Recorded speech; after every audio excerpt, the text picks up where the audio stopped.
जयपुर शहर में बिना सरकारी मान्यता के संचालित मदरसों में अवैध गतिविधियों और अनैतिक कृत्यों की शिकायतें लगातार हवा महल विधायक स्वामी बालमुकुंदाचार्य महाराज को मिल रही हैं और इसी क्रम में विधायक बालमुकुंदाचार्य को हवा महल स्थानीय निवासियों द्वारा मदरसा नूरुल इस्लाम, जेपी कॉलोनी, टोंक वालों की बस्ती, जल महल के सामने स्थित मदरसे के खिलाफ गंभीर शिकायतें प्राप्त हुई। शिकायत के अनुसार मौलाना मुफ्ती सलीम पुत्र रईस द्वारा एक नाबालिग लड़की को बहला फुसलाकर जबरन अपहरण कर फर्जी निकाह करने का आरोप लगाया गया है। शिकायत के अनुसार उक्त मदरसे का राज्य सरकार या किसी अन्य संस्था से कोई पंजीकरण नहीं है।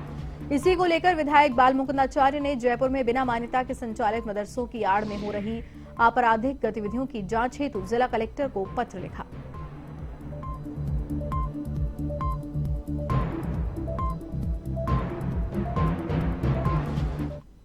मदरसों को लेकर कई शिकायतें हमें प्राप्त हुई थी। मुस्लिम समाज के द्वारा ही शिकायत में प्राप्त हुई है, लिखित में शिकायत प्राप्त हुई है और ब्रह्मपुरी थाने में इसका एक शिकायत लिखी भी गई है। शिकायत यह है, बच्ची के माता पिता का यह कहना है कि 22 साल की बच्ची को 47 साल का मौलाना जेपी कॉलोनी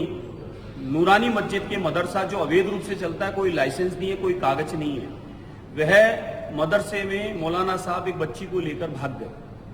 22 साल की बच्ची को 47 साल के मौलाना लेकर भाग गए और कई बच्चियों ने यह बताया है कि कई बच्चों के साथ अनैतिक काम उस मौलाना ने किए हैं। कईयों को डराया धमकाया है, कईयों को जान से मारने की धमकी दी है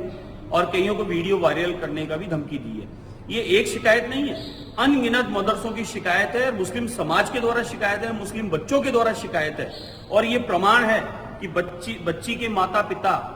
बच्ची को बरामद करना चाहते हैं तो उसे जान से मारने की धमकी दी जा रही है। और नूरानी मस्जिद के मौलाना के पास में 3 आईडियां है, 3 जगह वोट डालने का अधिकार रखते हैं वो मौलाना, और वह मौलाना और उसका पूरा ग्रुप वह अवैध रूप से कई मदरसे चला रखा है, कई बच्चियों को हरेसमेंट कर रखा है और कई बच्चियों की शिकायतें हमें प्राप्त हो रही है। इसलिए हमने सरकार से निवेदन किया है कि मदरसों की जांच करवाएं, मदरसों में कैमरे होने चाहिए, मदरसों में बच्चियों के शौचालय अलग होने चाहिए और मदरसों में जो बच्चियों के लिए सुविधा होनी चाहिए वो सुविधाएं वहां उपलब्ध नहीं है। तो मदरसों की भी जांच करें, ये पता करें कि मदरसों के अंदर धर्म की शिक्षा दे रहे हैं या बच्चियों के साथ अनैतिक काम कर रहे हैं या बच्चियों को हरेसमेंट कर रहे हैं, किस प्रकार से मदरसों में गतिविधियां चल रही है, इनकी भी जांच होनी चाहिए। इसके लिए हमने निवेदन किया है और ये सारी शिकायतें मुस्लिम समाज की तरफ से ही हमारे को लिखित तौर पर प्राप्त हो रही है।